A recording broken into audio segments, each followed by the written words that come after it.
Hey everybody, this is Larry, this is me going Q3 with a spoiler of the weekly contest 407, maximum number of operations to move ones to the end. Hit the like button, hit the subscribe button, join me on Discord, let me know what you think about this one.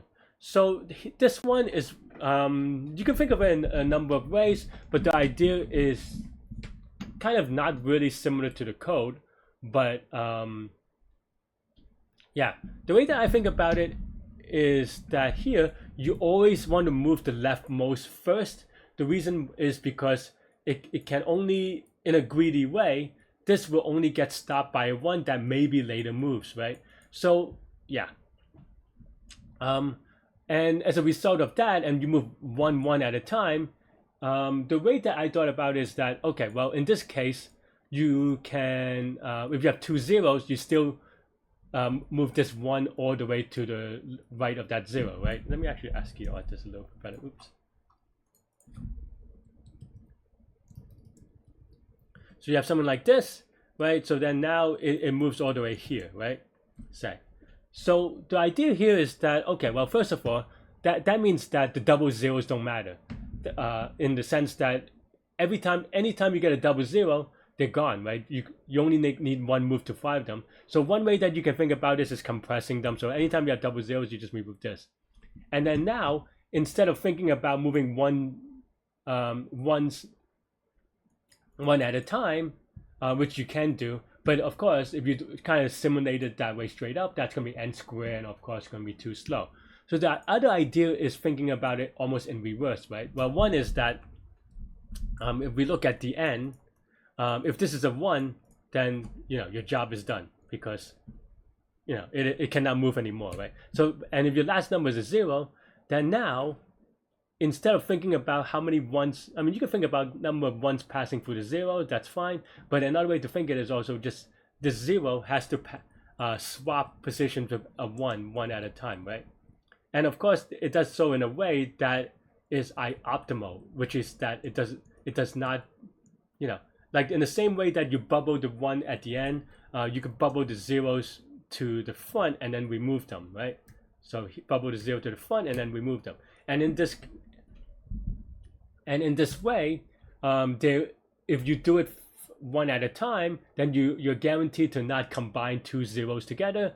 And if you don't combine two zeros together, this just reduces to every time you see a 0, count how many ones are to the left of it, because that's how many moves it takes. So that's basically how I kind of walk through that logic.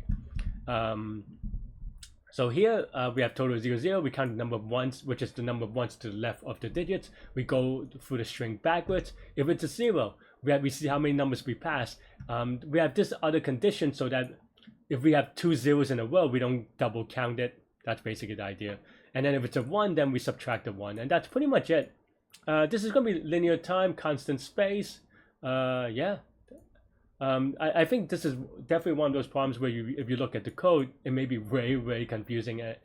And this is why you need explanation and go through the logic and how, I think the key thing, you can think about it in two key ways.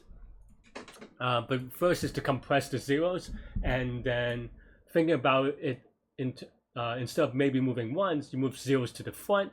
And once you move zeros to the front, then then you could have also win it the other way of just counting the number of ones, and then you could do that incrementally from beginning, and then just popping the zeros, and then one at a time, and that's how you get this one. That's what I have with this. Let me know what you think. Thanks for watching, and you can watch me solve it live during the contest now. I hate you, Leetcode. I hate this Leetcode. What a problem. This is like that thing where all the answers are B or something, that is silly. Okay, fine, focus, keep going. Two people already got this one, so focus. Binary string S, choose any index I from the string. So you have 1 and a 0, move the character I to the right until reach to another 1. Okay.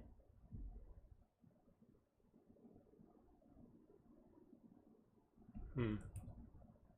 21 people got it. I don't. I mean, I could see that, but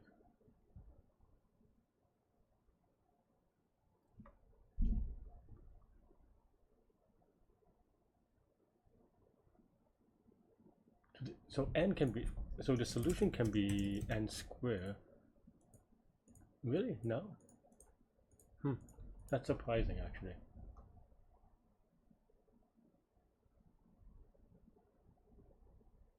So in this particular case, one, let's say we do it the other way. What happens? How are people so fast today? Okay, so that's it. 1, 2, and then that's just 3. So you definitely want to move the order zeros first. I'm just not thinking about it. This one is whatever, so we could remove it. Okay, so we look to the right, we just remove this.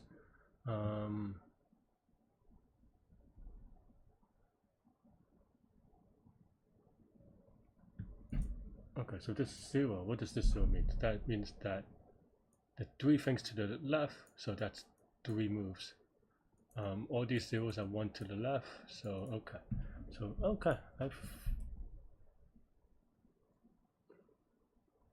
yeah, because 0 buys another gap. We don't care that there are 2 zeros, so that's fine. So then okay. How do I do it? Okay, fine. Total is 0, 0. Still feels like it's n squared though, right? Why is this not? Is there a mod that I forget? No? I'm so confused, but okay, fine. And also, am I actually right?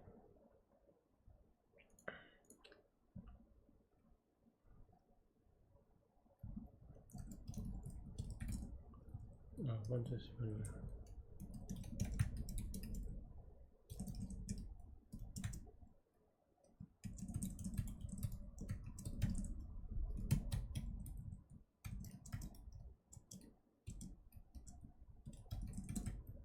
something like total 1, is that something like that?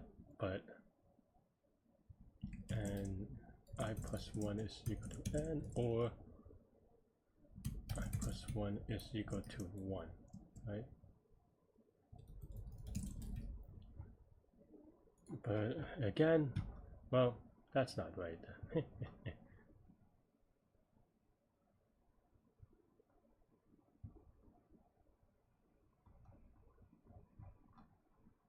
This is 4, we see a 0, this should be, oh, I forget to subtract, that's right.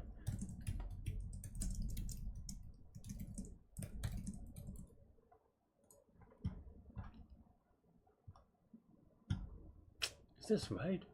Why is this not n squared? 1, 0, 1, 0, 1, 0, right? So why not? I'm so confused. Times, I don't know.